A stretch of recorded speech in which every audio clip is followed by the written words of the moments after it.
address emergency? It's probably up in the National Forest Service, probably by the outstanding trail where the flare's coming from. It's going up pretty quick. Okay. I just came off my porch and seen it.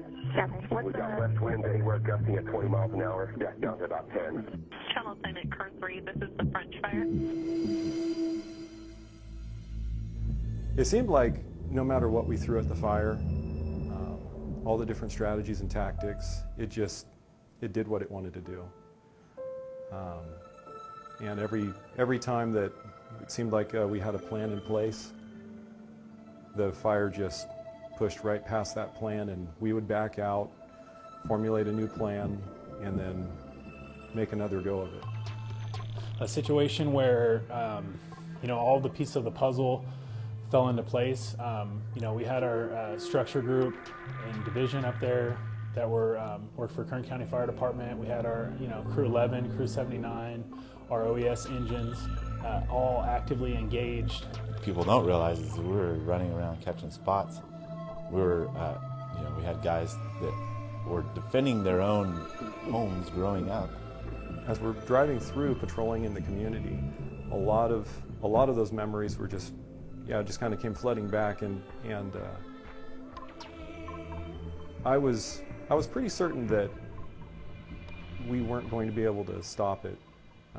It just seemed like it was inevitable. I hoped that we would, but I guess I was trying to prepare myself for the worst.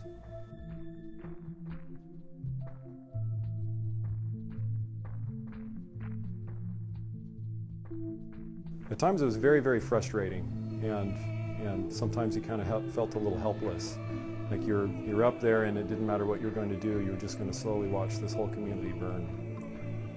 I saw fire behavior there that was just something that I hadn't seen before. It burned with extreme intensity. Oftentimes flames were going 200 feet high in the sky. And it made you feel very, very small in a very, very big world. It was literally raining embers in Alta Sierra, so there were small spot fires starting everywhere. And had our Kern County crews not been there actively putting out those small fires, we would have lost a lot more structures in the Alta Sierra area.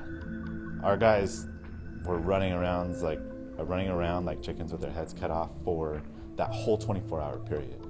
So there was never really any downtime. It was, we're catching spots here. Engines are going up here to catch a different spot. We're putting in hose lines. We're actually constructing hand line. We're bringing dozers into spots that we think need to be used as line for defensible space in certain areas. Our guys worked for 30 hours straight without a wink of rest.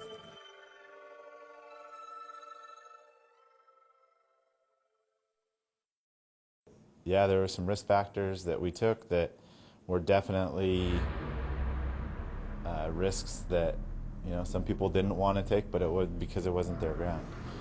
When the wind swapped and started pushing the fire downhill, that wasn't a surprise to us because we know the local weather conditions in that area.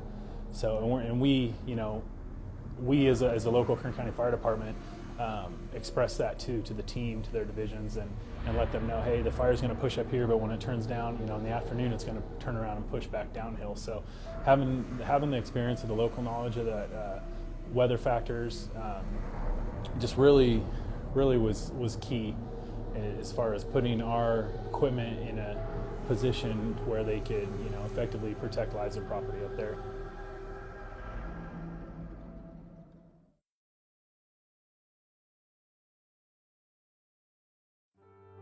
Probably right when the sun came up that morning, that was kind of when we came to the realization that we had probably succeeded if the next incoming shift could hold the line. And it was a good feeling.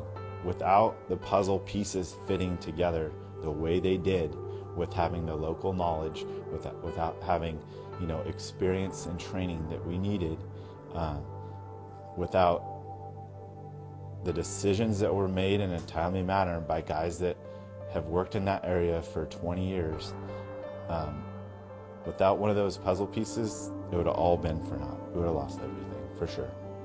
I hope they see that despite a lot of the damage that the fire caused and some of the homes that were lost, unfortunately, I hope they see that that this was a good victory for our fire department, that we fought really hard to help save our community. Just impressed with our department, just how they could come together on an incident like that and really just accomplish the mission. And I think the sentiment in the neighborhood is that you guys are incredible. I mean, but anyone with eyeballs could tell you you guys are incredible, because that neighborhood's not supposed to be there. For 5-6 days in a row, it wasn't supposed to be there anymore, and you guys took mid-1900s technology and stopped it from becoming another campfire. That's pretty awesome.